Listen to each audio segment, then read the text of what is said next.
Bienvenue à tous dans La Voix en héritage. Aujourd'hui, nous accueillons donc Fiona Caliandro, une personne que j'admire et qui est très inspirante et qui va également nous livrer son parcours. Comment tu vas, Fiona? Bah écoute, super, ravie d'être là, honorée aussi. Alors, je suis trop contente de t'avoir dans La Voix en héritage. Merci infiniment d'avoir accepté cette invitation. Et puis, j'ai hâte que tu nous livres ton parcours. Avec grand plaisir. Alors, pour commencer, on veut savoir qui es-tu? Donc, au-delà des apparences et de ce qu'on peut voir sur les réseaux sociaux, présente-toi avec tes mots. Donc, tu es libre de nous dire voilà, ce que tu fais dans la vie, ce que tu aimes. Voilà, dis-nous ouais, tout. avec plaisir. Donc moi je suis Fiona Cagnandro, j'ai 27 ans, je suis une jeune femme pleine d'énergie. J'ai créé ma société du coup à l'âge de 23 ans, donc à la suite de mes études. J'ai été diplômée d'un master en marketing et management et c'est un métier de passion. Donc tu parlais effectivement de mes hobbies, mais en fait c'est aussi à travers mon métier finalement.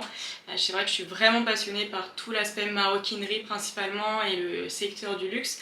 Et donc j'ai fait de ma passion mon métier. Donc c'est vrai que j'ai la chance de pouvoir concilier les deux. Et aujourd'hui ça fait 3 ans et demi que je suis en activité et que je me plais à fond dans mon métier. J'adore ce que je fais. Et du coup voilà, je dirais que c'est vraiment une de mes passions principales. Et ensuite, je suis une femme, j'adore le un peu cliché, mais j'adore le shopping, j'adore sortir avec mes copines, j'adore aller au restaurant, donc voilà, j'adore voyager aussi. Ça fait partie de mes autres passions. D'ailleurs, il me semble que tu reviens du Liban, là. Ouais, c'est vrai, c'est pour ça. Comment t'as trouvé une petite pensée à nos auditeurs libanais? Non, c'était génial, c'est pour ça que j'ai le teint un petit peu allé. Non, j'ai pu bien bronzer, on était dans un cas de mariage, c'était super, c'était magnifique, rien à dire. Trop sympa. Donc après cette belle présentation, nous allons nous recentrer un petit peu sur le début de ta vie. Donc en fait, pour comprendre véritablement comment tu en es arrivé là aujourd'hui, on va commencer à savoir où est-ce qu'elle a grandi cette petite Fiona, dans quel environnement, est-ce que ses parents étaient pas trop stricts avec elle, enfin voilà. Donc la première question, ce serait de savoir, est-ce que tu peux me raconter donc l'enfance que tu as eue et ce que tu retiens de cette période? Alors c'est vrai que j'ai eu la chance d'avoir une enfance assez facile et simple, je dirais, dans le sens où on n'a jamais manqué de rien. J'ai des parents très aimants aussi, beaucoup derrière nous, qui ont tout fait pour leurs enfants. J'ai 2 grands frères aussi, donc je suis la petite dernière et en plus la fille, donc petit avantage. Non, j'ai eu vraiment une enfance très simple, encore une fois, on n'a jamais manqué de rien. Mes parents nous ont toujours aidés, que ce soit dans notre vie professionnelle ou même antérieure, l'enfance, les études, etc. Donc pour le coup, j'ai eu une enfance en région parisienne. Et voilà, j'ai toujours été accompagnée, mes parents étaient assez cool. C'est vrai que pour le coup, il y avait le côté du coup un petit peu scolaire où forcément, nos parents nous demandent toujours d'avoir des bonnes notes, etc. Mais c'est vrai qu'il y a certaines familles, par exemple, moi je sais que quand j'étais plus jeune, j'avais des amis où les parents, en fait, le métier était déjà un peu fixé, quoi. Mon enfant sera médecin, mon enfant sera avocat. Oui, il y avait une des certaine métiers, pression en fait. il y avait des pressions et moi je sais que j'ai des amis qui ont dû faire des études vraiment pas par choix mais finalement par l'obligation des parents derrière parce qu'ils voulaient qu'ils soient avocats, médecins, vraiment un peu des hauts postes. Et pour le coup, moi, mes parents, pas du tout, quoi. Ils t'ont toujours On a laissé la toujours liberté été de... libre sur notre choix de métier, quoi. Enfin, je veux dire, demain, tu veux être conseiller de vente et tu veux justement faire des études là-dedans, etc. Mais il n'y a pas de souci. Mon frère a fait de la restauration, ça peut être aussi un peu, voilà, cliché et peut-être péjoratif, mais pas du tout. Enfin, vas-y, quoi. Ils nous ont toujours poussé dessus, quel que soit notre métier. Il n'y avait aucune pression. Là, moi, nos parents, on a vraiment été éduqués, surtout mon père nous disait toujours, l'école, c'est bien, mais c'est surtout plus tard que ça va jouer. C'est surtout tes études supérieures, ce que toi t'as envie de faire. C'est bien d'avoir des bonnes notes à l'école, mais c'est pas ça qui va faire ton métier, qui va faire qu'ensuite ce que tu es plus tard. Donc ça c'est vraiment une des valeurs aussi que j'aimerais inculquer aussi plus tard si j'ai des enfants. mais voilà, en tout cas on a toujours été très libres dans ce qu'on souhaitait faire. Donc encore une fois, j'ai eu une enfance très heureuse, aucune pression en tout cas sociétale ou parentale à ce niveau-là. Donc voilà. D'accord, très bien. Merci beaucoup pour ta réponse. Alors moi, j'aimerais revenir sur un élément assez important. C'est-à-dire que tu nous expliques que tu as grandi dans un cadre assez privilégié, donc avec des parents peut-être qui avaient un métier assez confortable et qui avaient les moyens en tout cas de vous assurer une éducation plutôt correcte. Est-ce que du coup, le fait d'avoir été peut-être dans des conditions plutôt avantageuses pour réussir dans la vie, Est-ce que tu as senti que ça t'a plutôt aidé dans la... Oui, bien sûr que ça m'a aidé. Après, encore une fois, ça veut pas dire que mes parents m'ont tout donné et que du coup, voilà, on a aussi appris à se débrouiller nous-mêmes. On en parlera peut-être après, mais moi j'ai toujours travaillé à travers mes études aussi. Donc voilà, j'ai la valeur aussi derrière de ce que ça vaut au niveau des études, etc. Tout à fait. Alors justement, je vais rebondir sur ce que tu viens de dire. Alors, étant donné que tu avais quand même donc, une famille assez aisée, pourquoi est-ce que tu t'es dit que tu allais travailler pour pouvoir à tes besoins, c'est-à-dire à tes loisirs Il me semble que tu m'avais dit aussi que c'est toi qui te payais tes propres vacances. En fait, très tôt, malgré ton environnement social, tu as été quand même très responsabilisée, très indépendante et aussi financièrement. Donc ça, c'est assez étonnant de voir que dès le début, en fait, tu avais cette valeur du travail, de l'acharnement et que voilà, tu savais où tu voulais aller dans ta vie. Donc moi, j'aimerais savoir pourquoi. En fait, pourquoi tu t'es pas juste dit, bon bah, maman et papa, donnez-moi de l'argent pour que j'aille m'acheter tel truc. Enfin voilà, comment est-ce non, que... jamais. Jamais. Alors déjà, encore une fois, mes parents, pour arriver où ils sont aujourd'hui, ils ont travaillé et on vient pas d'une famille, voilà. Mon père a travaillé extrêmement dur, ma mère aussi, pour arriver aussi à leur niveau de vie aujourd'hui. Donc non, ils ont la valeur du travail, ils nous l'ont inculqué aussi. Et en fait, enfin c'est pas... Après, c'est parce que j'ai été éduquée comme ça, mais c'est pas à mes parents de payer mes vacances scolaires, c'est pas... Et ça, ils te l'ont fait comprendre, ils justement. Ils l'ont fait comprendre. C'était, tu veux partir en vacances avec tes amis, il n'y a pas de souci, tu vas travailler. Tu veux un sac, il n'y a pas de souci, tu vas travailler. Et en fait, dès le départ, moi, ouais, j'avais 18 ans, j'ai eu mon premier job, j'étais femme de ménage dans une crèche. Et voilà quoi, j'ai eu la valeur de l'argent tout de suite quoi. Et puis en plus j'étais super contente, franchement j'avais super bien gagné. Et voilà, quand on a 18 ans, on gagne, je sais plus, j'avais dû gagner 1300, 1400 euros, mais c'est énorme, t'es encore chez tes parents, on te dit t'as tout ça pour tes vacances. Donc non, tout de suite. Et puis de toute façon, mes parents me donnaient plus d'argent de poche à partir de 18 ans, à un moment donné. Voilà, fallait se responsabiliser aussi. Donc non, pour le coup, je travaillais du coup à travers mes études. Bah, fallait que je paye mes sorties, mes restaurants, voir mes copines, mon shopping. Donc non, j'ai toujours travaillé. Mais alors derrière, est-ce que tu peux nous expliquer un peu plus cette expérience en tant que femme de chambre que tu as eue? Non, alors j'étais femme de ménage dans une crèche. Ah, dans une crèche? Ouais, c'était dans une crèche. J'ai fait ça pendant un mois, c'était tout le mois de juillet. Et donc, bah voilà, hein, l'émission c'était de faire la plombe. Je nettoyais les toilettes des enfants, je vidais les poubelles, je nettoyais le sol. Mais alors, du coup, comment tu le vivais concrètement? Parce que toi, t'as jamais connu ces difficultés-là, tu vois. Enfin, quand je dis difficultés, tu vois, c'est... pour une enfant qui vient un peu d'un monde aisé et tout, aller récurer les toilettes... ou laver les... Enfin, tu vois, c'est quand même une autre réalité. Au début, je vais pas mentir, c'est vrai que je me souviens, mon premier jour, je suis arrivée chez moi, j'ai pleuré, quoi. J'ai dit, mais maman, pourquoi tu me fais vivre ça? Parce que, bah voilà, c'était effectivement... Surtout qu'en fait, à 18 ans, je pense que t'as pas encore cette maturité. Moi, je me comparais beaucoup aussi à mes autres amies d'école de commerce. Et elle avait... Enfin voilà, les parents payaient tout, quoi. Et du coup, on dit... Enfin, moi, c'est vrai que j'avais pas cette maturité où je me disais, mais pourquoi moi, voilà, je m'embête un peu à aller faire un métier, à aller nettoyer les toilettes pendant que mes copines, justement, à côté, elles n'ont pas besoin de ça pour pouvoir partir en vacances, etc. Donc, c'est vrai que les premiers jours, j'en voulais à mes parents.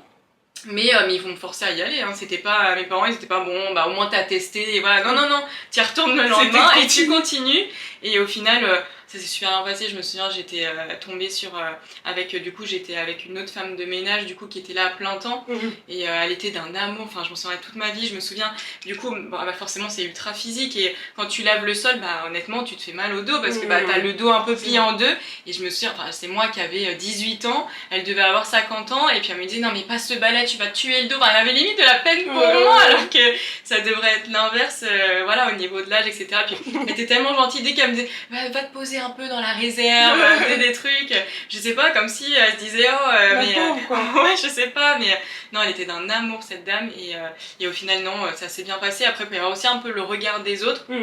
Qui peut être un peu difficile parce que du coup j'étais là quand les parents venaient chercher les enfants et t'as la tenue, voilà quoi, j'avais des tongs, claquettes chaussettes, j'avais ma blouse blanche et puis je passais entre les gens, tu vois, avec le balai. Tu sentais que les gens te regardaient un peu je sentais vachement le regard en mode la pauvre quoi, ça y est, elle est jeune, elle est déjà là-dedans. Donc voilà, mais honnêtement, bon, ça a duré quelques jours, forcément, voilà, c'est juste le temps. Mais après, ça s'est super bien passé, honnêtement, j'étais quand même, voilà, ça me fait une expérience aussi. Et puis, il n'y a pas de sous-métier de toute façon. Et c'est là où tu apprends aussi, justement, la valeur du travail, que c'est pas facile au psy. Et voilà, donc non, ça m'a appris. Je regrette pas de mon expérience. Et encore une fois, si demain j'ai un enfant, je lui dirais de faire la même chose. Donc voilà, d'aller travailler. Si demain il veut se payer ses vacances, et bah qu'il se trouve un métier. Alors justement, moi ce que je trouve vraiment admirable dans ce que tu viens de nous dire, c'est qu'on voit vraiment que très jeune, donc 18, 19, 20 ans, alors que pourtant c'est des âges où on peut être assez immature, tu vois, toi, tu avais vraiment cette force et cette conviction de te dire que tout ce que que tu pourras acquérir dans l'avenir, ce sera grâce à ton travail. Donc le fait en fait que, malgré le fait que ce ne soit pas du tout ta réalité, ce genre de métier, quoi, que tu te sois dit, bon bah je m'en fiche, enfin, même si je dois aller laver les toilettes ou être femme de ménage, bah je le fais quand même, parce que c'est ce moyen-là qui va me permettre de gagner de l'argent par la suite. Je trouve ça hyper inspirant de ta part, parce qu'en fait, ça montre que tu as toujours été en fait une bosseuse, quoi, tu vois. Et que tu t'es jamais limitée à te dire, oh non, peut-être pas ce genre de métier, peut-être pas, enfin tu vois. Et je trouve que c'est vraiment admirable en tout cas, et que ça correspond totalement à ton niveau aujourd'hui, tu vois, et les sacrifices que tu as pu faire pour en arriver là. Donc ce serait aussi la leçon à retenir pour ceux qui nous écoutent, de se dire que peu importe les moyens, en fait, à partir du moment où on a un certain objectif à atteindre, il faut se donner tous les moyens, en fait, pour pouvoir y arriver. Et ça, voilà, quitte à se retrouver dans des situations comme ça, mais tu vois, je trouve que c'est un message assez important. D'autant plus que de nos jours, tu vois, il y a certains jeunes qui ont cette vision, tu vois, de la vie un peu facile, notamment avec l'émergence des réseaux sociaux, où on peut se dire, bon bah ça y est, je vais faire des sous facilement, je vais avoir un train de vie luxueux facilement, alors qu'en fait c'est pas du tout la réalité des choses, tu vois. Toute grande construction prend du temps, et il faut absolument s'investir pour pouvoir récolter aussi par la suite, tu vois. Carrément, et moi je trouve que ça m'a vachement aidé dans ma vie professionnelle d'après, de pouvoir, tu vois, dès l'âge de 18 ans, être déjà avec des personnes de 50, 60 ans. Moi, ça m'a permis de prendre une maturité énorme à ce niveau-là, parce que bah, forcément, tu fréquentes des personnes qui, eux, c'est leur temps plein en fait. Donc t'es obligé d'avoir cet échange et cette maturité, tu peux pas te comporter au travail comme quelqu'un de 17, 18 ans qui dit tous les soirs, ah bah moi je vais en boîte, je machin. Enfin, en tout cas, c'était ma perception de vie. Moi, je sais que j'adorais parler avec ces personnes plus grandes, qui ont plus d'expérience, et pour moi, enfin, voilà, j'ai un peu cette mentalité de s'inspirer un peu des anciens aussi. Je trouve que c'est super important, et de voir un peu leur parcours de vie, etc. Donc on échangeait vachement, et ça a toujours matché finalement, parce que j'ai toujours travaillé les week-ends, donc avec des personnes forcément plus âgées, et je m'entendais super bien avec des personnes de 40, 50, 60 ans, quoi. Et pourtant j'avais 18 ans, ils pourraient même eux se dire, mais c'est une minot, elle est toute petite, qu'est-ce que, voilà. Et finalement, encore aujourd'hui, je garde des liens assez forts avec des personnes plus âgées, mais qui pour moi, encore une fois, m'inspiraient vachement à l'époque, parce que bah voilà, toi tu connais rien à la vie, t'arrives dans ce milieu-là et tout, et non, c'est super important, et encore une fois, ça m'a forgé. Enfin voilà, j'ai fait conseillère de vente pendant des années aussi, et c'est ça qui m'a permis, j'en suis là aujourd'hui, donc non, aucun regret. Et alors justement, tu as été conseillère de vente dans des environnements en rapport avec le luxe ou dans des environnements classiques? Alors, ce qu'il faut savoir, forcément, du coup, alors moi j'ai toujours eu une très forte passion par le secteur du luxe, et je ne savais pas en fait si vraiment je voulais en faire un métier. On a tous plus ou moins des passions dans la vie, est-ce que vraiment t'as envie d'en faire un métier, c'est autre chose. Donc effectivement, avant de rentrer en école de commerce, j'ai été femme de ménage pendant un mois. Ensuite, je suis rentrée en école de commerce, donc j'ai fait post-bac, donc je suis restée pendant 5 ans. Et pendant mes 5 années d'études, j'ai toujours travaillé dans le secteur du luxe, parce que ça a été une véritable passion en fait, et révélation plutôt, dès le premier instant où j'ai mis le pied dedans. Donc dès ma première année, j'avais fait un stage chez Van Cleef & Arpels, donc la haute joaillerie, pendant 3 semaines. Alors encore une fois, là aussi, j'avais pas la possibilité de vendre. Là, on est sur de l'ultra luxe. C'était 3 semaines, c'était trop court, 18 ans. Donc j'apportais les boissons, je disais bonjour aux clients, je rangeais le stock, etc. Mais encore une fois, moi j'ai adoré, parce que ça te met un premier pas dedans. Ça te permet de savoir aussi si finalement ça te plaît ou ça te plaît pas. Et pareil, un jeune de 18 ans, il peut se dire ah, mais super quoi, je suis convoquée au stock tous les jours, parce que tous les jours je rangeais le stock.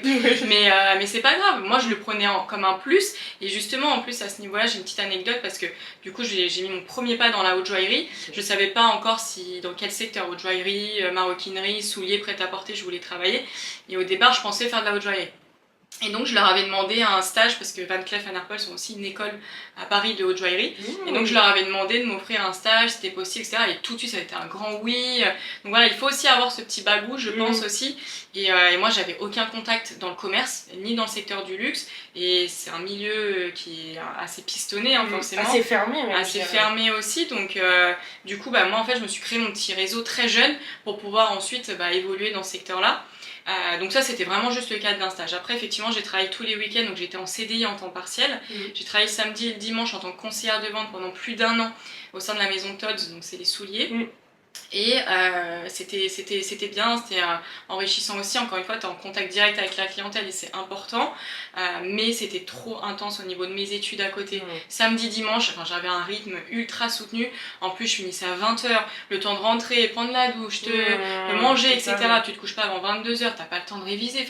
J'ai eu un rythme assez soutenu et donc j'ai arrêté. Et après, j'ai travaillé uniquement le samedi au sein de la maison Hermès, et là ça a été aussi pareil, révélation. Là j'étais conseillère service après-vente et j'ai adoré, j'ai fait ça pendant 1 an et demi et j'ai dû arrêter parce qu'après je suis partie à l'étranger. Mais voilà, donc ça j'ai adoré aussi. Donc en fait j'ai toujours eu un parcours ultra luxe. Je suis partie après dans le cadre de mes études pendant 6 mois à New York. Tu avais soit l'occasion de partir en échange universitaire, donc d'aller dans une université partenaire et faire des cours, ou travailler. J'ai choisi de travailler pour avoir encore une fois de l'expérience, etc. Alors que 99% des gens sont partis en échange universitaire, faire la bringue, faire la fête et dire wouh, il y en a ils sont partis partout dans les 4 coins du globe. Mais peut-être aussi parce que ça nécessitait aussi de financer ce train de vie là. Tu vois, de partir, comme tu dis, faire la bringue à l'étranger pour tes autres amis. C'est parce que peut-être qu'ils avaient de l'argent aussi pour aller. Ouais, bien sûr, c'est ça. Moi j'ai pris un prêt pour partir à New York. Voilà, parce que j'allais justement te poser la question de comment t'as financé aussi ce voyage. Ah non, ça encore une fois, je me vois absolument pas dire à mes parents, c'est mon choix de partir à New York, c'est quand même une ville, voilà, et de dire, ah bah du coup, papa, tu peux me payer mon voyage à New York s'il te plaît, parce que j'ai envie de partir là-bas. Non, ça c'est hors de question, c'est moi-même qui ai dit à mes parents, je veux partir là-bas, j'aimerais prendre un prêt. Est-ce que tu peux m'accompagner à la banque, quoi. Ah non, du tout. Non, c'est moi qui ai pris mon choix. J'ai dit que je voulais partir là-bas. Encore une fois, mes parents sont très libres sur ça. Il n'y a aucun souci. Et voilà, je leur ai dit, est-ce que vous pouvez m'accompagner à la banque? J'aimerais faire un prêt, etc. Donc du coup, voilà, je suis partie là-bas. Et après, je suis revenue. Donc je suis rentrée en master de marketing et communication. Et ensuite, du coup, je suis rentrée en alternance. Pareil, tu avais soit le choix de faire l'initiale, soit de travailler.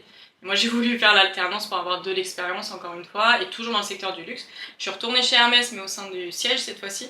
J'étais chargée de relations clients pendant 1 an et après j'ai fait 1 année au sein du groupe Barrière, les hôtels et casinos ultra luxe et j'étais chef de projet fidélité et je m'occupais de toute la fidélisation client. Enfin voilà, du coup pour résumer, parcours ultra luxe et finalement encore une fois une évidence de créer ma boîte dans ce secteur-là parce que métier de passion, j'adore ça et j'adore ce que je fais aujourd'hui quoi. Mais alors donc est-ce que tu dirais que c'est accessible à une jeune femme ou un jeune homme qui n'ont pas de réseau dans ce domaine-là? Est-ce que tout le monde peut entrer dans cet univers-là du luxe? Je pense que j'en suis la preuve, hein. J'avais aucun réseau, je connaissais personne. Et en fait, petit à petit, je me suis fait mon petit réseau. C'est ultra important. Moi, dès que je finissais un boulot, j'ajoutais tout le monde sur LinkedIn. C'est bête, mais en fait, comme ça te permet d'avoir ton réseau. Totalement. Et moi, je m'en suis servi. Hein. Parfois, je recontactais un responsable ou autre. J'ai eu la chance, ça s'est plutôt bien passé quand même dans 99% de mes jobs. Et donc, ce qui fait que tu les recontactes, tu envoies un petit message. Bonjour, maman du machin, je suis à la recherche d'une alternance, d'un job, si jamais vous entendez parler, je reste à l'affût, voilà, un message professionnel et moi ça a toujours fonctionné, donc finalement petit à petit, toujours demander des lettres de recommandation aussi, moi c'est ce que je faisais. À chacun de mes jobs, je demande toujours à ma responsable si c'est possible d'avoir une lettre de recommandation. C'est vrai qu'on n'y parle jamais de demander des lettres de recommandation, mais effectivement c'est... Après, je sais pas si vraiment ça a joué quand je postulais, mais en tout cas, je les ai toujours communiqués. En fait, j'ai toujours fait le maximum, ça reste un secteur qui est assez bouché. Bon, moi je suis dans le marketing, communication, luxe, etc. Aujourd'hui, il y a tellement de jeunes qui veulent faire ça, mets toutes les chances de ton côté. Moi j'ai envoyé lettres de recommandation, mes CV, lettres de motivation, je faisais toujours le max. Et après en entretien, boum. Puis c'était tout. Je me souviens, dès que je disais que je travaillais les week-ends, machin, pareil, c'était toujours un peu les yeux en mode waouh, un peu l'admiration, etc. Et ça a toujours matché. Et je me souviens toujours d'une de mes responsables au sein de la maison Hermès qui m'avait dit, parce que du coup, elle voyait peut-être que j'étais aussi, genre entreprenante, à quelque chose. Je me souviens, elle m'avait dit une phrase qui m'avait marqué, elle m'avait dit, tu verras, ça paiera un jour. Et du coup, c'est vrai que donc ça ça t'avait m'avait donné déjà beaucoup d'espoir par Ouais, rapport à ça la m'avait suite. déjà, parce que forcément, quand t'es jeune comme ça, tu te rends pas compte. Toi, tu vois encore une fois tous tes amis, ils sortent en boîte, ils rentrent à 8h, ils s'en fichent, ils dorment toute la journée. Toi, t'as des obligations, tu dois te lever à 8h pour Ouais. aller travailler et toute la journée jusqu'à 20h, tu vois. T'as aucun de tes amis qui te répondent avant 16h parce qu'ils dorment tous, ils ont fait la fête la veille. Donc c'est dur mentalement quand t'es jeune, toi aussi t'as envie de kiffer, t'as envie de machin. Mais c'est Et vraiment c'est ta vrai que. passion pour le luxe qui t'a fait tenir justement et pas enfin, t'aurais pu aussi très bien te dire bon bah je suis jeune, j'ai pas envie d'aller travailler tous les week-ends. En plus, mes parents peuvent quand même me verser une petite contribution, donc Ouais, tu mais vois qu'est-ce que pourquoi. j'allais faire avec 50 euros? Enfin, Non, non, c'est vrai. donc, non, non, je pense que c'est surtout l'aspect financier, je vais pas mentir, forcément. C'était de me dire que bah, j'ai quand même envie bah, voilà, de profiter aussi quand même un peu, de si j'ai envie de me payer un resto, je vais au resto, de me payer mes vacances. D'être indépendante en fait. Donc c'est plus le côté financier et bien évidemment le côté commercial, le fait d'avoir un réseau, de l'expérience et encore une fois, ça m'a vachement servi dans ce que je voulais faire.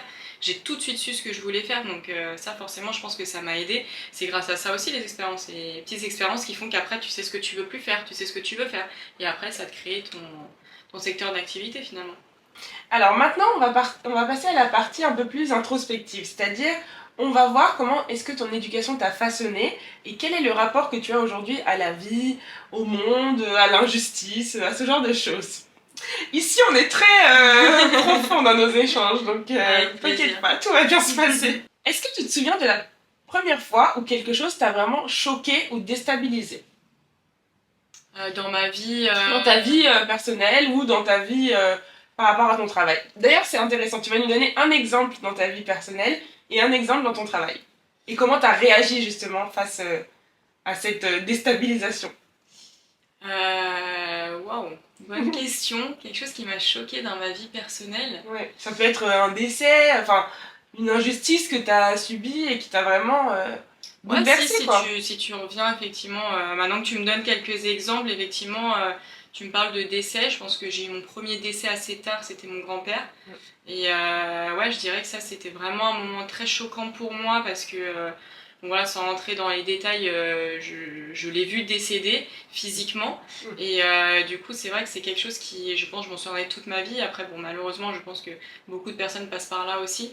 Mais c'est vrai que d'un côté, j'ai eu la chance d'avoir mon décès très tard. J'ai mon premier décès assez tard. Je devais avoir 24 ans, 25 ans. Ok, waouh. Et j'avais jamais perdu un proche. Et c'est vrai que ça m'a vraiment choquée parce que forcément, en fait, c'est dans ces moments-là où tu te raccroches un peu à la vie, tu te dis, mais waouh, en fait, il est parti du jour au lendemain, il n'était pas dans un hôpital à se dire, bon, bah, c'est la fin, on doit lui dire au revoir. Et c'est vrai que c'est ouais, un moment de vie qui m'a assez perturbée et de me dire, mais en fait, mais kiffe quoi, ta vie, elle peut tellement partir du jour au lendemain. Alors, bon, tu vas te dire, bon, d'un autre côté, c'était son grand-père, c'est une personne âgée, etc. Mais ça peut arriver finalement à n'importe qui aussi, mais c'est dans ces moments de vie qui sont difficiles où tu te raccroches finalement aussi bah, voilà, à la vie de tous les jours et te dire qu'en fait de toute façon que tu sois mal, le temps il avance, la vie elle avance et il faut rebondir et justement bah, te servir de ça pour te dire que finalement bah, profite quoi. Si tu as envie de faire quelque chose, demain tu as envie de partir à l'autre bout du monde et que tu as la possibilité de partir, vas-y, demain tu te plais pas dans ton job, tu veux changer, mais change, enfin et plus cette facilité de te dire mais en fait si t'aimes pas quelque chose, essaye de donner les moyens si tu peux bien sûr, voilà, tout n'est pas possible non plus je pense mais voilà en tout cas d'essayer quoi, d'essayer et de toujours aimer la vie et la croquer à pleines dents et de pouvoir faire tout ce que tu veux quoi. Totalement. Mais alors justement, cet événement dont tu viens de nous parler, c'est quelque chose donc, qui t'a bouleversé parce que finalement c'était imprévu, tu t'attendais pas à ce que ton grand-père décède. Alors moi j'aimerais savoir, est-ce que du coup dans ton enfance et dans ton éducation que tu as reçue, c'est quelque chose auquel tes parents ont pu te préparer aux imprévus, tu vois? Est-ce que tes parents t'ont déjà parlé peut-être de la mort, de ces choses en fait qui peuvent nous bouleverser et qui sont pas prévues, et même par rapport à votre stabilité sociale ou autre, est-ce que tes parents t'ont déjà dit un jour, écoute Fiona, aujourd'hui on est bien, aujourd'hui t'es dans un environnement où t'es à l'aise, mais demain tout peut basculer, tu vois? Est-ce que t'avais cette conscience que les choses en fait peuvent être bouleversée comme ça à tout moment et dans tous les domaines de ta vie? Ouais, non, si, vachement, si, mes parents pour ça, c'est vrai que j'ai l'avantage, enfin voilà, mes parents c'est sans tabou, je peux tout leur dire, genre c'est vraiment mes meilleurs amis quoi. Demain j'ai un problème, même de santé peut-être un peu, voilà, je m'en fiche quoi, je vais aller le dire à mes parents sans souci, on n'a aucun tabou sur ça.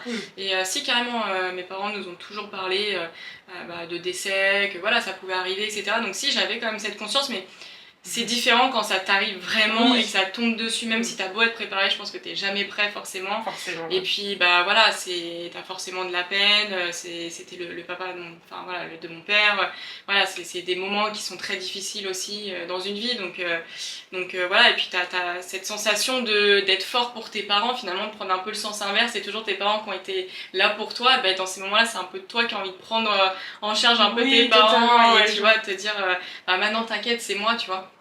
Mais non, si, on a toujours eu cette conscience, que ce soit professionnelle ou personnelle, sur le fait que demain, oui, tout peut s'arrêter et on n'est pas à l'abri de quelque chose. Donc si j'avais cette conscience-là. D'accord. Alors du coup, est-ce que tu veux raconter un événement donc, qui t'a bouleversé, mais cette fois-ci dans ton environnement professionnel? Ou t'as pas d'exemple Si, bah forcément, bah après j'ai pas forcément envie de rentrer dans les détails, mais effectivement j'ai eu un très gros traumatisme effectivement sur le côté professionnel, qui malheureusement est arrivé à beaucoup de dépôts-ventes de luxe, donc bon voilà.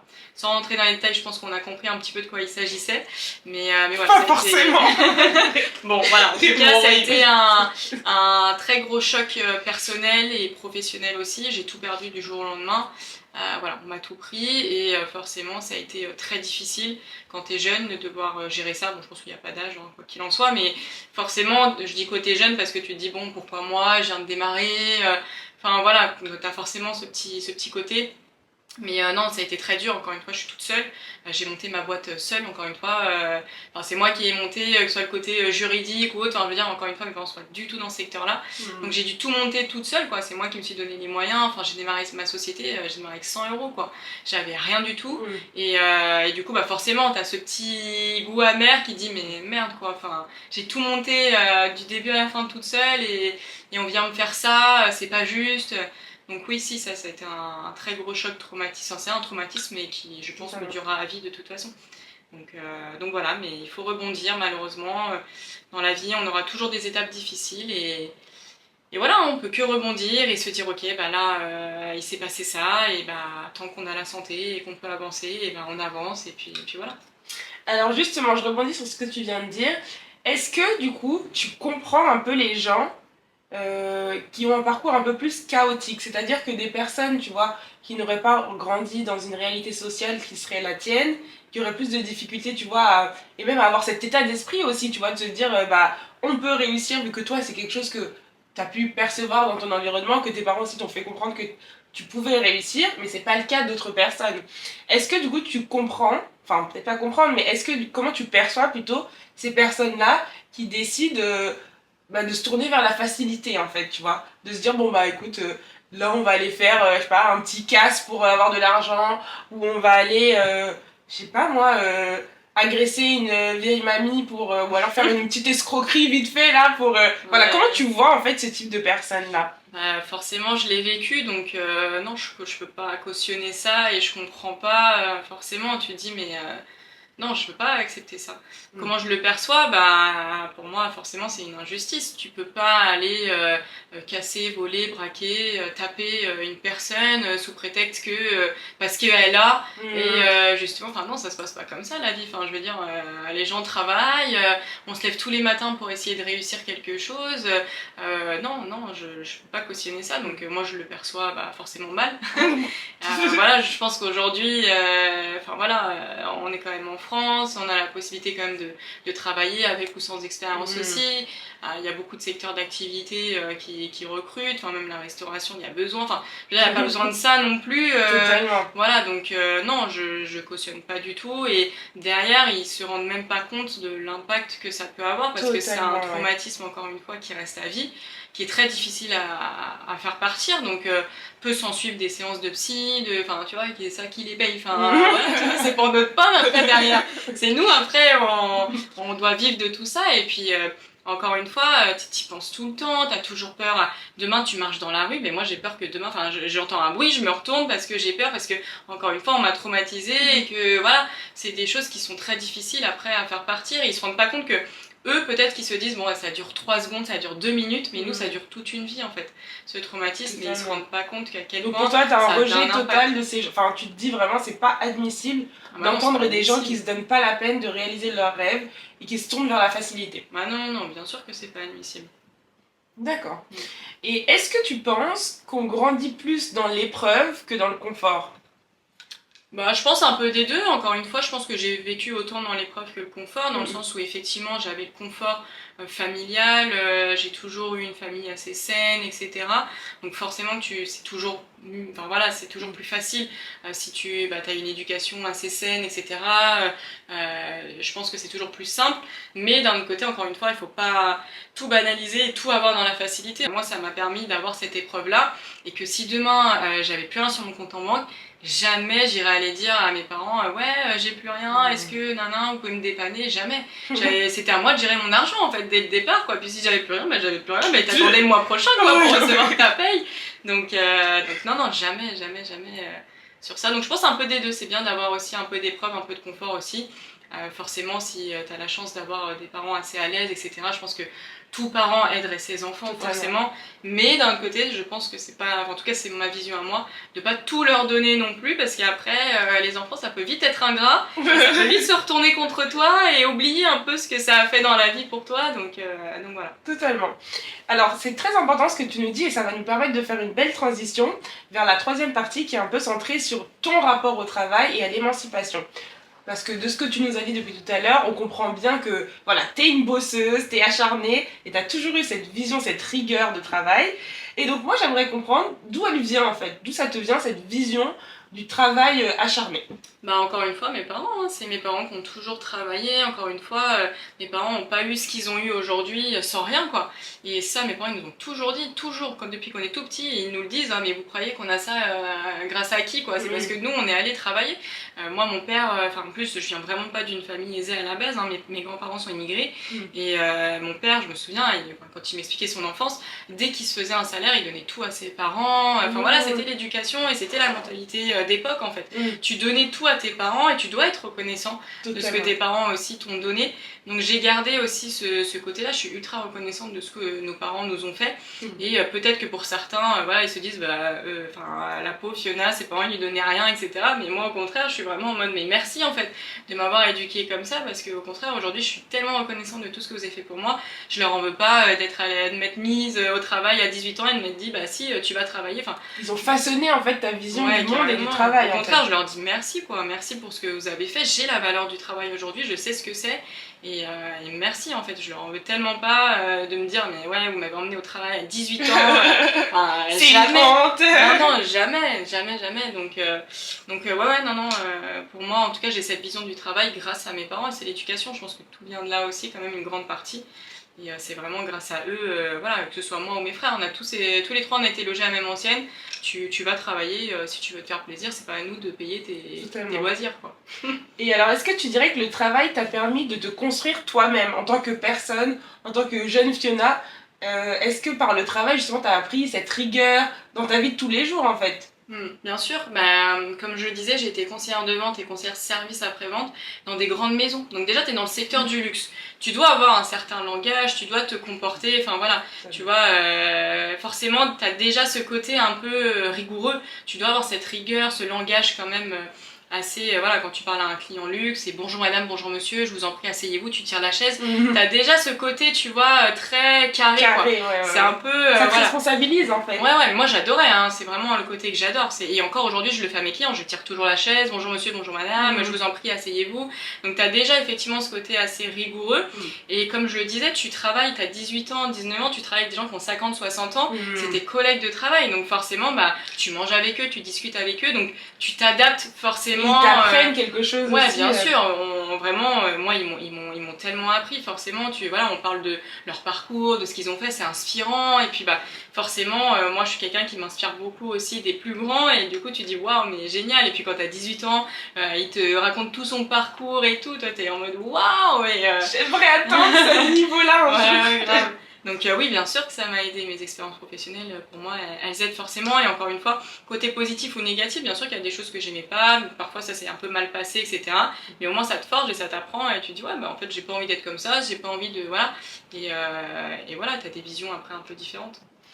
Et alors justement, par rapport à cette vision du travail un peu acharné, est-ce que tu penses pas aussi qu'il y a un peu un revers de la médaille et que parfois c'est un peu préférable de se ménager, tu vois, parce qu'on entend souvent, notamment dans notre société, tout ce qui est de l'ordre du burn-out, tu vois, les gens qui font face vraiment à un épuisement professionnel parce qu'on est constamment en train de nous rabâcher que bah, sans le travail on n'a rien, on peut pas payer nos factures, on peut pas se faire plaisir, aller en vacances. Est-ce que, enfin, comment toi tu te positionnes par rapport à cette vision-là? Est-ce que tu t'autorises parfois un peu des pauses en fait à te dire bon bah là j'ai pas atteint mes objectifs mais c'est pas grave, enfin tu vois, à te détacher un peu de cette pression permanente du travail. Ouais, on parle beaucoup depuis le début de travail acharné, que je travaille beaucoup, etc. Mais attention, je sais aussi faire attention à ma santé et de me dire, alors, quand j'ai lancé ma société, forcément, t'es à fond, en plus j'étais toute seule, t'as envie de faire toutes les choses bien, donc je travaillais énormément, je me souviens tous les week-ends, je partais à droite, à gauche, j'allais récupérer les sacs de tout le monde, de mes clientes, etc. Et à un moment donné, ouais, j'ai dit un peu, bon, stop, je sauve pas des vies quand même, je vends des sacs à main, c'est très bien, mais le client peut attendre 2 jours, je peux me reposer quand même un week-end et attendre et dire stop à mon téléphone. J'ai un téléphone professionnel, avant je m'en servais tout le temps, tous les week-ends j'étais tout le temps dessus, tu m'appelais, je répondais, etc. Là j'ai réussi à me dire déjà stop, le client il peut attendre un samedi, un dimanche pour vendre son sac à main, c'est pas grave. Parce que parfois je me souviens, j'avais des clients qui m'appelaient 15 fois, je me suis dit oh là là c'est urgent, qu'est-ce qui se passe, etc. Et en fait je répondais, ils me disaient oui je veux vendre mon sac, ça se passe comment? Et dans ma tête je disais bon ça va, ça peut attendre quand même le week-end. Voilà. Donc si moi j'ai vachement, mais ça vient avec le temps, j'ai vachement réussi à décrocher sur ça, me dire ok stop, à un moment donné stop, après bon forcément il y a des moments où bah voilà si je travaille jusqu'à tard, je réponds tard, etc. Mais j'ai ces moments de déconnexion maintenant, c'est venu avec le temps, les vacances pareil, au début j'en prenais pas, je pense que quand j'ai démarré j'avais dû prendre une semaine par-ci par-là, je pense que mes premières vacances elles sont venues quoi au bout de peut-être 2-3 ans d'activité. Mais après c'est par choix aussi, hein. C'est parce que voilà j'étais toute seule. Donc bah, qui va gérer pendant que je suis pas là, voilà moi c'était des choses où je me suis dit mais comment je vais faire en fait. J'ai quand même des charges, des factures, je viens de démarrer, si moi j'arrête une semaine ou deux d'activité, comment je fais. Donc voilà, mais si c'est super important de savoir décrocher aussi, de faire la part des choses. Après, encore une fois, j'ai la chance parce que moi je suis à mon compte aussi. Je sais que dans des personnes salariées, c'est beaucoup plus difficile de décrocher quand on a la pression du manager, du responsable ou autre, de la hiérarchie. C'est beaucoup plus difficile de décrocher parce qu'on est dans un truc et voilà, moi j'ai la chance d'être à mon compte, mais sinon je sais que c'est pas, voilà, c'est pas facile pour tout le monde aussi. Donc, voilà. Ce travail acharné te permet forcément de gagner de l'argent. Et donc par rapport à l'argent, j'aimerais savoir quelle est ta vision en fait de cet outil qui te permet de t'émanciper. Est-ce que pour toi, l'argent peut-il vraiment rendre libre et heureux? Alors oui, pour moi, ça contribue énormément. Après, je pense qu'il faut aussi être patient. On est dans une société où je trouve où on a envie de tout avoir super vite, etc. Moi, j'ai pas gagné ma vie pendant, en plus avec l'événement qui m'est arrivé, qu'on a parlé un peu juste avant. Je pense que j'ai pas gagné ma vie pendant au moins 2 ans, je dirais. Donc, faut être patient. Forcément, tu te dis bon, voilà, pendant 2 ans. Après, bon, du coup, bon, moi, comme j'avais travaillé avant, j'avais le chômage. Donc du coup j'avais quand même un petit revenu, etc. Donc heureusement que j'ai travaillé justement avant parce que bah, ça m'a bien servi quand j'ai monté ma société. Mais plus précisément sur le thème de l'argent, est-ce que tu trouves pas qu'on est dans une société qui valorise vraiment cette performance par rapport à l'argent, ce culte en fait de l'argent? Aujourd'hui, dans nos sociétés en plus qui sont des sociétés de consommation, on est vraiment orienté sur la consommation, sur l'argent. Quelqu'un qui n'a pas d'argent est limite perçu de manière plus négative que quelqu'un qui en a, tu vois. Et donc en fait, moi j'aimerais savoir, est-ce que pour toi c'est vraiment justifié en fait cet amour de l'argent que les gens ont aujourd'hui en 2025? Est-ce que l'argent, ça finalement ça rend pas un peu esclave, tu vois? Parce que le fait de toujours courir après l'argent, bah en fait, tu vois, tu centres les choses et tu organises ta vie par rapport à ça, et ça peut aussi être totalement destructeur, tu vois. Tu peux délaisser par exemple ta famille, des choses bien plus importantes que l'argent. En fait, comment trouver cet équilibre par rapport à l'argent? Oui, si tu veux venir à ce niveau-là, effectivement, oui, forcément, demain, même si t'as de l'argent et que bah, t'as pas construit ta vie, après, encore une fois, chacun a sa vision de la vie aussi. Ça se trouve, il y en a un, il veut juste avoir max d'oseille, il s'en fout d'avoir une femme, ou elle s'en fout d'avoir un homme, et d'avoir des enfants. Enfin, encore une fois, je pense que c'est tellement personnel ce sujet-là, et je pense que chacun, voilà, c'est pas parce que demain tu vois quelqu'un qui a 50 ans et qui a max d'oseille, mais qui a pas d'enfant, pas de femme ou pas d'homme, où tu dis, oh, le pauvre, il a raté sa vie. Enfin, tu vois, ça se trouve, il est super heureux comme ça, ils s'en foutent d'avoir des gosses, elle s'en fout d'avoir un homme et elle est ultra heureuse comme ça. Donc je pense que ça c'est vraiment un sujet très personnel et chacun a sa perception de vie sur ça. Alors maintenant on va passer à la partie entrepreneuriat, pression et identité. En fait, je me dis, de lancer un temporal, en fait, ça a été un pari très risqué parce que tu n'étais pas du tout sûr de réussir ton coup. Et donc, j'aimerais savoir, qu'est-ce que finalement cette aventure entrepreneuriale t'a appris sur toi-même en tant que personne. Si tu devais faire, par exemple, une rétrospective de... Là, ça fait combien de temps à peu près? 5 ans? 3 ans et demi. 3 ans et demi que tu t'es lancé. Quelles seraient vraiment les 3 leçons principales que tu as appris? Déjà, on apprend beaucoup de choses en entrepreneuriat et pas ce qu'on apprend à l'école, etc. C'est vraiment sur le terrain que tu apprends et tous les jours j'apprends. Et même si j'espère continuer mon activité encore des années, je suis sûre que même au bout de 20 ans d'activité, tu apprends tous les jours. Que tu 20 ans, 30 ans, 50 ans, 60 ans, pour moi, la vie, c'est une leçon de tous les jours en fait. Déjà, je dirais, ouais, être rigoureux forcément. Te mettre un cadre de travailler le matin, enfin toute la journée, de te faire des horaires et de les respecter parce que si tu commences à pas les respecter, c'est mort. Ça, ouais, t'y vas pas. Je dirais la patience aussi, comme je te disais, moi je me suis rémunérée au bout de 2 ans, faut être patient. 2 ans ça peut être long quand t'es sur le moment et te dire bon bah voilà quoi, tu travailles et puis bon bah t'as rien à la fin du mois quoi. Donc voilà, tu manges des pâtes. C'est clair. Non, d'être patient, de te dire que si tu crois en ton projet et que tu dis mais si ça va fonctionner et que ça fonctionne déjà un peu, juste d'être patient et te dire allez, crois en toi, ça va aller, etc. Et puis troisièmement, je dirais la persévérance aussi. Encore une fois, il m'est arrivé un événement assez traumatisant et te dire bah, de pas tout lâcher quoi. Pas tout lâcher, te dire... J'aurais pu mettre la clé sous la porte et me dire bon c'est trop compliqué, moi je lâche, je vais me trouver un CDI, être dans mon confort. Et au final j'ai persévéré et je me suis dit non j'y vais, je fonce et je crois en mon projet, je crois en moi, je sais que je peux y arriver et rebondir à ce niveau là. Donc ouais, je dirais que c'est vraiment les 3 leçons que j'ai apprises. Ouais. Faut vraiment s'accrocher, c'est pas facile l'entrepreneuriat, surtout quand on est jeune. Voilà, on démarre de rien. Enfin, après, quand on est une femme aussi, peut-être. Ouais, bien sûr, quand on est une femme aussi. Et puis, voilà, forcément, moi, j'ai ouvert un dépôt-vente. Je suis jeune, on peut se dire, c'est le secteur du luxe, donc voilà, on peut dire qu'est-ce qu'elle y connaît. Enfin, moi, j'ai déjà eu des regards clients en mode, ah, c'est vous la fondatrice, quoi. En mode, voilà, quoi. T'es pas légitime, quoi. Ouais, t'es pas légitime. Enfin, t'as quel âge? En plus, bon, je fais souvent plus jeune, en plus. Combien de fois on m'a sorti, ah, mais vous avez pas 18 ans? Des trucs, t'as envie de dire, ouais, quand même, merci, mais. Donc ouais, non, c'est pas facile parfois quand, voilà. Après, on va te questionner à fond, genre, ouais, comment vous identifiez les produits? Comment machin? Genre, on te regarde avec un œil en mode, ah, c'est toi qui. Ouais, c'est vous qui faites ça? Ah, c'est vous! Et puis, on va te demander des explications sur ton parcours, voilà, le côté vraiment un peu viscéral en mode, t'es sûr? Tu sais faire, hein? Donc, voilà, mais ouais, non, il faut croire en soi, il faut, voilà. Tout de suite, je trouve, enfin, comme je travaille avec des particuliers, il faut que tu aies tout de suite cette confiance en toi. Parce que si t'as pas confiance en toi, je trouve que ça se ressent direct. Le client, il va tout de suite le ressentir que ce que tu vends, t'es pas sûr. Donc, non, il faut vraiment, pour le coup, t'arrives devant le client, tu sais ce que tu vas vendre, tu sais ce que t'es ok avec toi-même. Genre, tu sais que ce que tu vends, c'est bien. Et voilà, et tu vas lui vendre, tu vois, et ça va fonctionner. Et voilà, faut croire en soi et après, tu fonces. Mais alors, est-ce que tu penses pas que cette idée de confiance en soi et de persévérance, de tout ce que tu viens d'énoncer, ça peut aussi s'appliquer en dehors du travail, c'est-à-dire dans ta vie de jeune femme? Est-ce que, finalement, même si on a tous, tu vois, des insécurités, ce genre de choses, de te présenter au monde et aux autres, dans toutes tes relations, quelles qu'elles soient, de manière confiante, en ayant quand même cette vision dans ta tête où en te disant, bon j'ai mes failles, j'ai mes insécurités, mais je sais que je peux y arriver. Tu vois, en transposant en fait cette même vision du travail à ton environnement personnel, est-ce que c'est pas finalement la bonne marche à suivre pour mener vers un épanouissement, tu vois? Alors moi, c'est ce qui fonctionne sur moi. J'ai un côté très naturel. Comment je suis au travail, je suis un peu comme je suis dans le perso. Dans le perso, je suis très carrée aussi avec moi-même. Voilà, c'est quand j'ai une idée en tête, je fonce. Si j'ai dit que j'allais ranger ça, je vais le ranger aujourd'hui. Si j'ai dit que j'allais t'aider et que j'allais faire quelque chose, je vais le faire. Et je suis pareil, sur le plan professionnel et perso, je suis pareil. Je suis carrée, voilà, je fonce aussi et j'ai cette patience, résilience aussi. Voilà, et cette force de croire en toi malgré tout, tu vois. Ouais, carrément. Non, moi ça m'aide aussi dans ma vie perso. Hein. Je crois en moi sur le côté perso. Après, bien sûr, comme tu dis, on a tous nos insécurités. Bien sûr qu'il y a des moments où ça va pas, où t'as l'impression que t'es nul. Enfin voilà, forcément, il y a des moments où voilà, t'es un peu au plus bas. Parfois, quand tu vends moins bien, tu dis merde, ça se trouve c'est moi, j'ai fait un truc.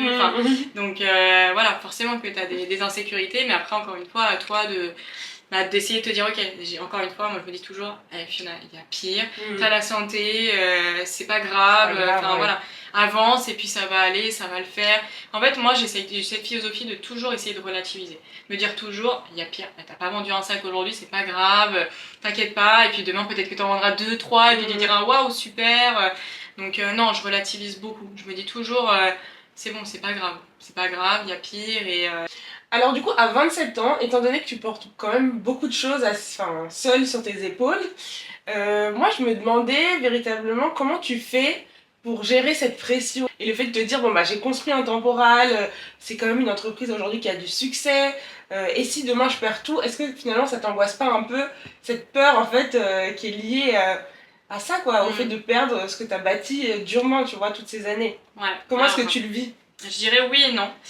Oui, forcément, ça fait peur parce que je pense que aucun entrepreneur aimerait perdre sa boîte, de tout ce qu'on a construit, bâti, etc. quand ça fonctionne, etc. Bon, après, s'il n'y a pas le choix, voilà. Mais d'un autre côté, non, parce que je suis tellement fière en fait de tout ce que j'ai accompli.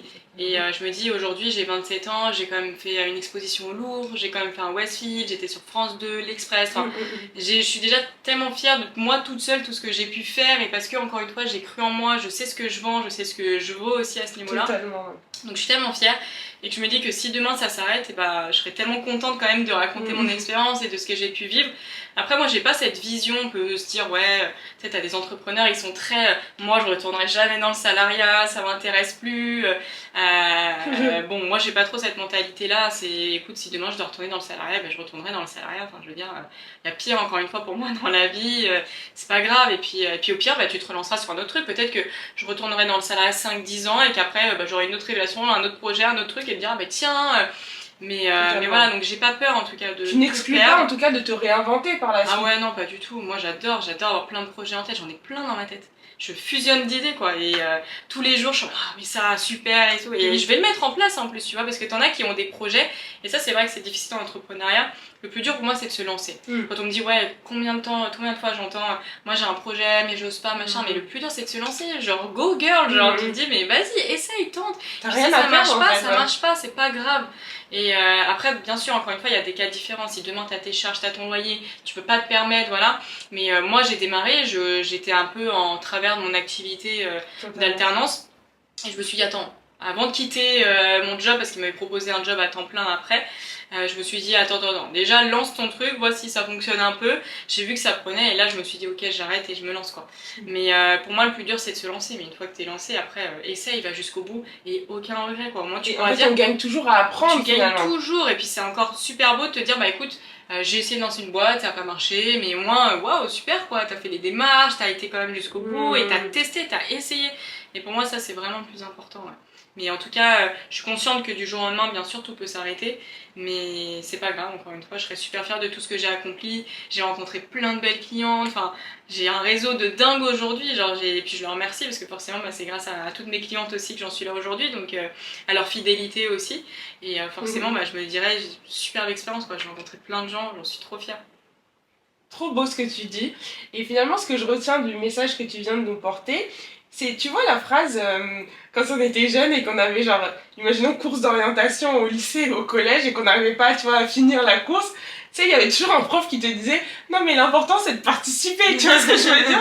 Et là, en fait, ce serait un peu la synthèse de ce que tu viens de dire, cette phrase, parce que de ce que je comprends, là, tu dis que, par exemple, t'as essayé, tu vois, t'as osé, t'as appris plein de choses, et que même si demain, un temporal, ça n'existe plus, t'aurais été tellement fière de tout ce que t'as appris à travers cette expérience. Et en fait, c'est un peu la même chose. Donc en fait, le fait de se donner les moyens de quand même réaliser quelque chose, même si on n'est pas sûr du résultat, on n'est pas sûr d'arriver au bout de la course, pour reprendre la même image, tu vois, c'est quand même quelque chose d'assez gratifiant et qui nous sera toujours profitable en tant qu'individu, tu vois. Donc ça, c'est vraiment une leçon que je veux transmettre aux auditeurs qui nous écoutent et de leur dire que vraiment, il faut toujours se lancer dans la vie, quels que soient les obstacles, quels que soient les moyens de départ aussi, ça c'est très important, tu vois, de se dire que voilà, on n'est pas obligé d'être à ce niveau-là pour démarrer, on peut très bien être là, être au milieu et ensuite arriver à la hauteur de du projet qu'on porte. Mais en tout cas, très belle leçon de vie et voilà, retenez bien que l'important c'est de participer et voilà, faites ce que vous avez à faire et ne soyez jamais limité dans vos possibilités. Ouais, et je pense aussi pour ajouter, il y a deux petits trucs. La première, je dirais que ça sert à rien aussi de trop réfléchir, je pense. De toujours se dire, faut que mon projet soit parfait quand je vais lancer. Ton projet, il sera pas parfait. Forcément, tu sais pas, peut-être qu'il est parfait pour toi, mais il sera pas parfait pour tes clients. Et je pense qu'il n'y a pas non plus besoin de se mettre cette pression constante en disant, non mais si, il faut absolument... Enfin, moi, quand j'ai lancé un temporaire, j'avais pas de site internet, je vendais sur Instagram, comme ça, etc. Je dis pas que forcément c'est la bonne méthode, mais c'est ce qui a fonctionné pour moi. J'en ai pas trop fait dès le départ, tu vois, tout n'était pas parfait. C'est petit à petit que je me suis construite et que je me suis dit, ok, maintenant j'ai les moyens de payer 30 € de forfait de site internet par mois, donc vas-y, j'y vais. Et en fait, dès que je vendais, je réinvestissais comme ça petit à petit. Je pense qu'il n'y a pas besoin de se mettre une pression énorme, de se dire que tout doit être beau, parfait. Donc ça, ce serait le premier point aussi à dire, vas-y quoi, fonce. Moi, je me souviens, je me suis lancée parce que j'avais cette idée en tête et je me suis dit, bon, pourquoi pas, j'avais fait ma petite étude de marché, etc. Et je me souviens, on avait regardé un reportage, c'était sur le 1945 sur M6 avec mes parents, et ça parlait de la seconde main, luxe, etc. Et mon père m'a dit, mais lance-toi, t'attends quoi? Le lendemain, j'ai lancé ma page Instagram. Je me suis dit, j'avoue, allez, qu'est-ce que j'ai à perdre, j'y vais quoi. Donc ça, et ouais, non, je dirais que c'est ça. Et le deuxième point aussi, oui, on peut démarrer de rien. Comme je disais, j'ai démarré avec 100 €. Tout dépend des projets, bien évidemment. Si quelqu'un veut construire, voilà, je sais pas moi, une boîte, un truc, enfin quelque chose qui coûte cher, un projet, un objet, voilà. Mais en tout cas, moi j'ai démarré avec 100 €. On peut se dire, ouais, non mais attends, pour travailler dans le luxe, c'est sûr, elle a dû investir des milliers d'euros. Non, j'étais dans le garage de mes parents, j'avais 100 € avec moi, je me suis dit, bon, bah voilà. Et en fait, voilà, j'ai acheté une petite paire de boucles d'oreilles, ça a commencé comme ça, bim, bim, bim, bim. T'achètes, tu revends, t'achètes, tu revends, t'achètes, tu revends. Et après, bah voilà, petit à petit, tu montes, tu montes, tu montes. Et après, voilà, mais moi ça m'était impensable d'acheter un sac Chanel, Hermès. Aujourd'hui, je peux en acheter. Mais au début, tu dis, mais c'est pas possible, genre ma boîte elle aura jamais les moyens, voilà, mais tu vois ton compte un peu grossir après de jour en jour et après forcément tu fais des bons investissements, donc pareil, se pas mettre une pression financière, te dire non mais j'ai besoin de 5-10 000 € pour commencer et te mettre pas une pression en disant que tout doit être parfait, ton projet il sera pas parfait, même 10 ans plus tard il sera pas parfait, tu devras toujours t'améliorer et faire en fonction de la tendance du marché aussi. Et alors moi j'aimerais savoir également, ta passion pour le luxe, ça vient d'où? C'est-à-dire que tu penses que c'est lié à quoi? À ce qui est beau dans le luxe, l'expérience client? En fait, qu'est-ce qui te passionne autant dans le luxe? Surtout que, tu vois, c'est un univers quand même qui est assez superficiel, tu vois. Finalement, c'est pas nécessaire de s'acheter des produits de luxe à des prix souvent qui sont jugés inconsidérés, tu vois. Enfin, d'acheter un sac à 10 000 €, enfin, tu vois, c'est des préoccupations, surtout, encore une fois, dans le monde dans lequel on vit, où on sait que c'est difficile pour pas mal de foyers de finir le mois ou quoi, tu vois. C'est des considérations qui sont quand même assez superficielles. Donc, qu'est-ce que toi, tu trouves de beau là-dedans, en fait? Alors, plusieurs choses. Déjà, moi j'adore l'expérience client, comme tu en parlais, c'est vraiment, je suis passionnée par ça, recevoir un client, échanger avec un client, pouvoir lui vendre une belle pièce, avoir ce moment un peu privilégié, unique, voilà, personnalisé, c'est ce que j'adore. Moi j'adorais discuter avec mes clients, enfin je me souviens quand je travaillais au sein de la maison Hermès, on pouvait se parler pendant des heures sur la chaise, je me souviens, enfin vraiment c'était un truc, j'adorais quoi, connaître l'histoire, parler, échanger, etc. Donc ça c'est vraiment quelque chose que j'adore. Et après effectivement ça va être tout le côté artisanat aussi, voilà, les produits de luxe, je parle plutôt maroquinerie, etc. parce que c'est vraiment là où je m'y connais mieux. C'est quand même fait par des artisans qui travaillent des heures sur ta pièce. Souvent en plus, bon, le luxe c'est quand même français pour beaucoup de maisons aussi. Donc en plus de savoir que c'est un savoir-faire français, c'est fait à la main souvent, pas bon, bien souvent maintenant à la machine, mais tu as aussi quand même les petites mains derrière qui sont là, fabriquer ton sac à main. Donc tu as tout ce respect aussi à travers l'artisan, qu'il y a encore des petites mains voilà, qui travaillent durement aussi pour une pièce. Donc bien sûr qu'après, voilà, ça c'est mon combat un peu de tous les jours, j'en aurai toujours des gens qui vont commenter mes vidéos en disant non mais là vous avez pas honte. Bien sûr que ça j'en aurai tous les jours, mais après je leur en veux pas, c'est pas grave, c'est le jeu, ton projet il peut pas plaire à tout le monde.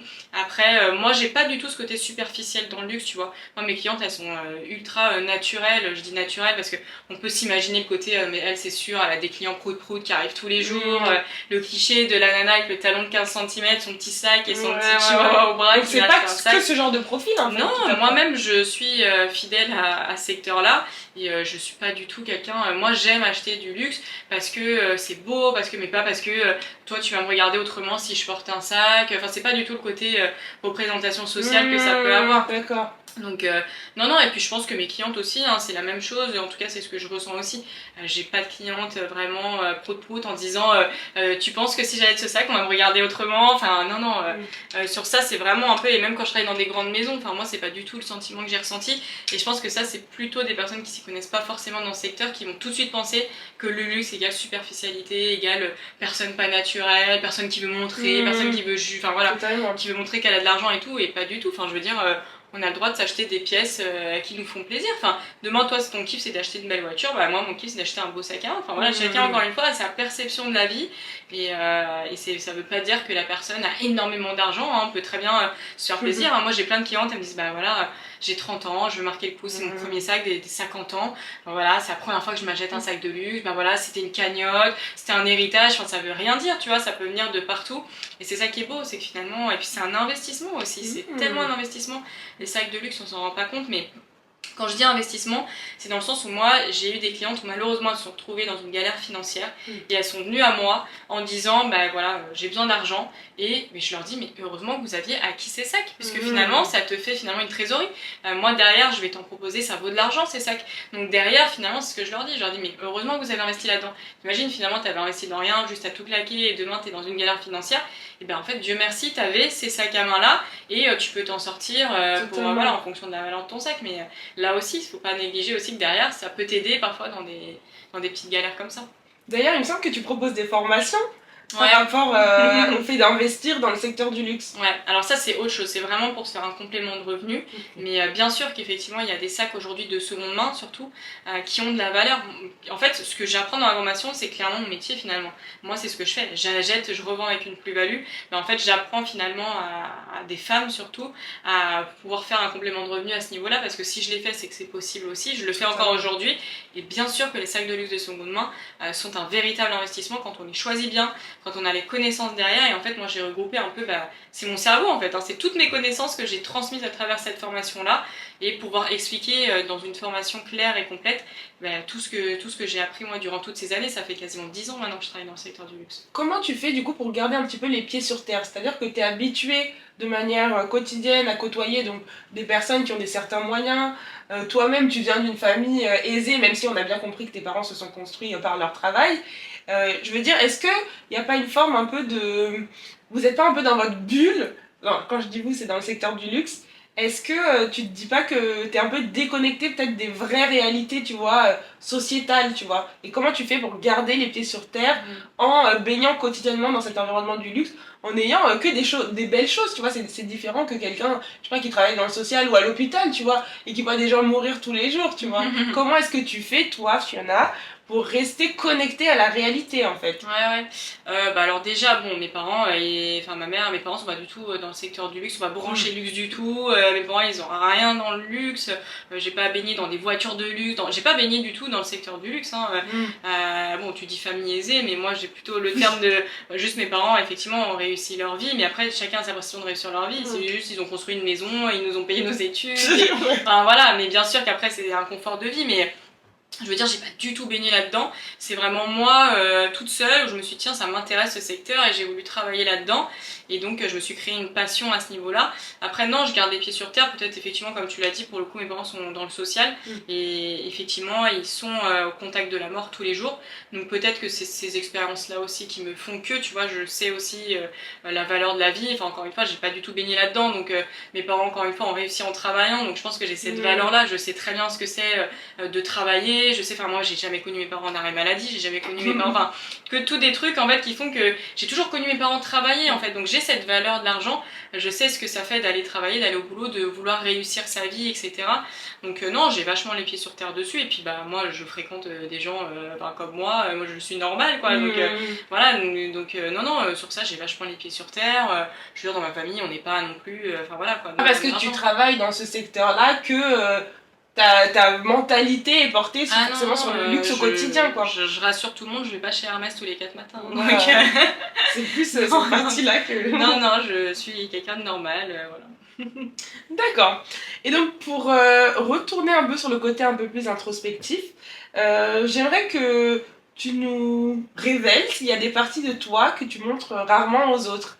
Est-ce qu'il y a des parties de ta personnalité que t'essayes un peu peut-être de dissimuler, notamment ta sensibilité, parce que je sais que t'es quelqu'un qui est assez touché peut-être souvent par la souffrance des autres, mais pourtant, tu vois, quand on te connaît pas et qu'on te parle, tu peux renvoyer une image un peu froide, assurante, enfin tu vois ce que je veux dire? Je vois totalement. Donc en fait, voilà, pourquoi est-ce que tu caches un peu cette partie-là sensible de toi? Ouais, c'est vrai, j'aime pas montrer mes émotions, même là c'est la première fois que je fais ce type de format aussi, et je pense que c'est peut-être ce qui me manque aussi un peu parfois dans ma marque. Je sais que quand je compare avec d'autres dépôts-ventes ou quoi, je sais qu'ils parlent vachement de leurs expériences, de leur vie, etc. Et je sais pas, j'ai ce côté tellement, je pense, professionnel, carré, où pour moi, ça a pas vraiment à faire, à lieu d'être. Enfin, pour moi, c'est travail, quoi. Tu vois, j'ai du mal à dissimuler, à raconter un peu mes émotions sur mon côté pro, comme ce qui m'est arrivé. J'en ai parlé à personne, sauf bien évidemment mes clients impactés. Mais je veux dire, j'ai pas fait un communiqué, j'ai pas fait des stories pour montrer. Enfin, j'ai pas ce côté où il faut absolument montrer pour que. En fait, je cherche pas la pitié des gens, je cherche pas. Je dis pas que les autres cherchent ça, mais je veux dire que je cherche pas à avoir. Enfin voilà, je veux dire, c'est vrai que j'ai ce côté peut-être à cacher un petit peu plus mes émotions. Je cherche pas, j'ai du mal à montrer ce que je pense. Et pourtant, effectivement, je suis quelqu'un de très sensible. Demain, un client, il va mal me parler, machin. Pour lui, ça va lui durer 2 secondes. Moi, ça peut me durer 3 jours. Je vais ruminer en me disant, oh là là, et tout, il m'a mal parlé, machin, j'ai pas aimé, tout ça. Comment je peux faire? Enfin voilà. Et non, c'est vrai que je sais pas, c'est plus le côté personnel. J'ai du mal à montrer mes émotions. Et pourtant, effectivement, je suis quelqu'un qui déteste l'injustice. Je suis quelqu'un qui donne énormément. Je suis très gentille avec les gens. Et je pense que ça se ressent quand même à travers mes vidéos, parce que c'est ce que mes clientes fidèles me disent. Chaque fois, elles me disent, mais Fiona, vous êtes un amour, vous êtes adorable, machin, sans me vanter, voilà, sans me vanter des fleurs. Hein. C'est mes retours clients. C'est mes retours clients. Mais et je sais qu'au fond de moi, je suis quelqu'un de. Voilà, je suis une bonne personne. Humaine, en fait, tu dirais. Oui, je sais que voilà, sur ça, voilà, je fais pas de mal aux gens, je suis pas. Voilà. Et de toute façon, je pense que ça se ressent à travers ton entreprise. Hein. Quand tu montes un truc, ta personnalité ressort aussi. Donc forcément, dans tous les cas, si j'étais quelqu'un de vraiment horrible, etc., ça se serait ressenti direct et mon truc, il aurait pas fonctionné. Hein. Donc non, je suis carrément sensible et je prends les choses très à cœur. Je suis très gentille. Et j'ai du mal un peu à me détacher, mais j'ai du mal surtout à montrer mes émotions parce que pour moi, c'est le travail. Et je sais pas, ça n'a pas trop sa place pour moi à raconter des choses parfois qui n'ont pas lieu d'être. Qui n'ont pas lieu d'être, dans ton. Je dis pas que c'est la bonne chose, hein, mais en tout cas, c'est comment je le sens. D'accord. Alors en tout cas, merci beaucoup d'avoir partagé tout ce que tu viens de dire avec nous. C'est vrai que là, on arrive un peu vers la fin de cette émission. Mais j'aimerais, étant donné que le podcast s'appelle La Voix en héritage, c'est-à-dire que le but est vraiment de transmettre quelque chose, un message fort, des valeurs aux auditeurs, si tu aurais vraiment un message à faire passer à des jeunes personnes, pas forcément jeunes, mais en tout cas des personnes qui nous écoutent, qui ont un peu le même rêve que toi de s'émanciper par le travail, qui rencontrent des difficultés, qui ne savent pas vraiment comment les gérer, qu'est-ce que tu pourrais dire à ces personnes-là véritablement? Qu'est-ce que tu pourrais leur laisser comme héritage à travers ta voix, justement? Je pense que c'est un peu une conclusion de tout ce qu'on vient de dire. Faut essayer, faut se lancer, tant qu'on a la santé, encore une fois. Voilà, je dis pas que tout est possible, encore une fois, forcément ça dépend aussi des moyens de chacun, mais si on a la chance de pouvoir se lancer, de pouvoir faire quelque chose qu'on aime, d'y aller en fait, et de se dire encore une fois, ça sert à rien de se mettre trop de pression, que ce soit trop travaillé, qu'il y ait le côté financier, etc., et de se mettre une pression sociale aussi, parce que forcément ça joue, on se dit bon bah super, j'ai quasiment 30 ans, moi je le vois sur les réseaux, j'ai quasiment 30 ans, je suis perdue, je sais pas quoi faire de ma vie, etc. Donc voilà, de pas se mettre une pression en fonction des autres, d'arrêter de se comparer toujours aux autres, que lui il a mieux, il y aura toujours mieux que toi en fait. Et dans tous les cas, c'est pas grave, si toi t'es en phase avec toi-même et t'aimes ce que tu fais, c'est plus important, et tu donnes les moyens de réussir et de faire ce que tu as envie de faire, et let's go quoi, essaye. Et si, là je parle pour l'entrepreneuriat, mais si demain t'es dans le salariat et ton job ça te plaît plus, ça te saoule, machin, essaye de tenter autre chose, essaye de voir ce que t'aimes justement, essaye de voir ça comme un plus en disant ok, ça j'aime pas, maintenant j'ai envie de faire autre chose. Moi ça m'est déjà arrivé aussi, j'ai déjà travaillé dans des boîtes où j'aimais pas du tout ce que je faisais, et c'est pas grave, je l'ai pris comme une leçon, je dis ok, mais j'ai quand même appris ça, par contre voilà, je me vois pas faire ça, donc je vais plutôt tenter autre chose. D'essayer, de toujours essayer, et voilà, c'est vraiment ce que j'aurais à transmettre, et voilà, je pense que c'est une bonne fin. Bon merci infiniment Fiona. Où est-ce qu'on pourrait te retrouver pour ceux qui veulent te suivre au quotidien et peut-être même s'acheter des pièces de luxe à tes côtés? Pour le coup, je suis présente partout sur les réseaux, donc Intemporal-du-bas Paris, Instagram, TikTok, YouTube, Facebook, Pinterest. Ok, c'est toujours le même nom, Intemporal? Ouais, je suis partout, et après t'as le site internet www.intemporal.paris. D'accord. Bah, merci infiniment, Fiona. Ça m'a fait énormément plaisir de te recevoir. Je trouve que notre échange a été très constructif. Et puis, depuis le temps qu'on voulait faire aussi cette interview, je suis ravie de te recevoir sur le plateau. Merci pour ton temps, merci pour ton témoignage. Je sais que c'est pas facile en plus de se livrer comme ça sur des aspects forcément qui concernent aussi ta vie personnelle. Donc, merci pour ce bel effort et à bientôt, je l'espère. Merci à toi.